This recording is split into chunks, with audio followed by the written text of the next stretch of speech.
Hello viewers, chicken fry చాలామందికి ఇష్టమండి. అయితే చికెన్ కర్రీలో ఉండే గ్రేవీ ఉంటే ఫ్రైకి చాలా బాగుంటుంది కదా. సో ఈరోజు నేను చేసే కర్రీ ఫ్రై టేస్ట్ ఉంటుంది, బట్ గ్రేవీ కూడా ఉంటుంది. సో తప్పకుండా మీరు ట్రై చేయండి. పిల్లలు చాలా చాలా ఇష్టంగా తింటారండి. సో చూడండి, దానికోసం నీట్గా కడిగిన నేను చికెన్ని ఉప్పు, పసుపు, కారం వేసి నేను మ్యారినేట్ చేస్తున్నాను. సో చూడండి, ఈ పీసెస్ అనేవి మనం కర్రీ పీసెస్ అంతా చాలు. దీంట్లో నేను 1.5 స్పూన్ నేను అల్లం వెల్లుల్లి పేస్ట్ వేస్తున్నాను. సో దీనివల్ల ఏంటంటే మ్యారినేషన్ చాలా బాగుంటుందండి. అయితే దీంట్లో ఆయిల్ కానీ వాటర్ కానీ మనం ఏం యాడ్ చేయట్లేదు. సో ఇదంతా మనం ఈ విధంగా మ్యారినేట్ చేసి ఒక హాఫ్ అన్ అవర్ మనం పక్కన పెట్టేసుకోవాలి. సో చూసారు కదండి, మ్యారినేట్ అయిన తర్వాత ఒక బాండీలోకి మనం తీసుకుంటున్నాము. సో ఈ విధంగా మనం మొత్తం బాండీలో తీసుకొని వాటర్ ఏం యాడ్ చేయకుండా మనం కుక్ అవ్వడానికి పెట్టాలండి. సో దీంట్లోనే వాటర్ మొత్తము బయటికి వచ్చేస్తుంది. సో దానివల్ల మనకి మసాలా అంతా ముక్కలకి బాగా పడుతుంది.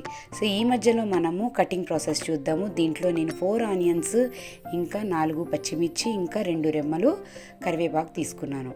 ఈ మధ్యలో చూడండి, మనకి చికెన్ అనేది చాలా టెండర్గా కుక్ అయ్యింది. సో తర్వాత మనము కట్ చేసుకున్న ఉల్లిపాయల్ని, పచ్చిమిర్చిని, కరివేపాకుని రెడీ చేసుకుందాం. తర్వాత మనము డీప్ ఫ్రై కంటే తక్కువగా, కర్రీ కంటే కొద్దిగా ఎక్కువగా మనం ఆయిల్ తీసుకోవాలి. సో దీనివల్ల అంటే టేస్ట్ చాలా బాగుంటుంది. ఇంకా మీకు ఫ్రై తిన్న ఫ్లేవర్ అయితే ఖచ్చితంగా ఉంటుంది ఈ కర్రీలో. చూడండి, ఫస్ట్ అయితే నేను ఆనియన్స్ వేసుకున్నానండి ఆయిల్లో. సో ఇవి మరీ రెడ్గా అవ్వనక్కర్లేదు, జస్ట్ ట్రాన్స్పరెంట్గా అయిన తర్వాత మనం పచ్చిమిర్చిని యాడ్ చేసుకోవాలి. సో ఇది కూడా కొద్దిగా ఫ్రై అయిన తర్వాత మనం కరివేపాకుని వేస్తున్నానండి. సో జస్ట్ ఒకసారి అలా మనము ఫ్రై చేసుకున్న తర్వాత అల్లం వెల్లుల్లి పేస్ట్ మనము చికెన్లో యాడ్ చేసాము. బట్ ఈ ఉల్లిపాయలకి కూడా మనకి ఫ్లేవర్ రావాలి కాబట్టి ఒక హాఫ్ స్పూను మనము అల్లం వెల్లుల్లి పేస్ట్ యాడ్ చేస్తున్నాము. సో అంతేనండి. తర్వాత మనము చికెన్ని బాగా వాటర్ అంతా ఇంకిపోయేదాకా మనం కుక్ చేసుకున్నాం కదా. సో ఈ కుక్ అయిన చికెన్ని మనము డైరెక్ట్గా మనము ఈ మసాలాలో కలిపేసుకోవాలి.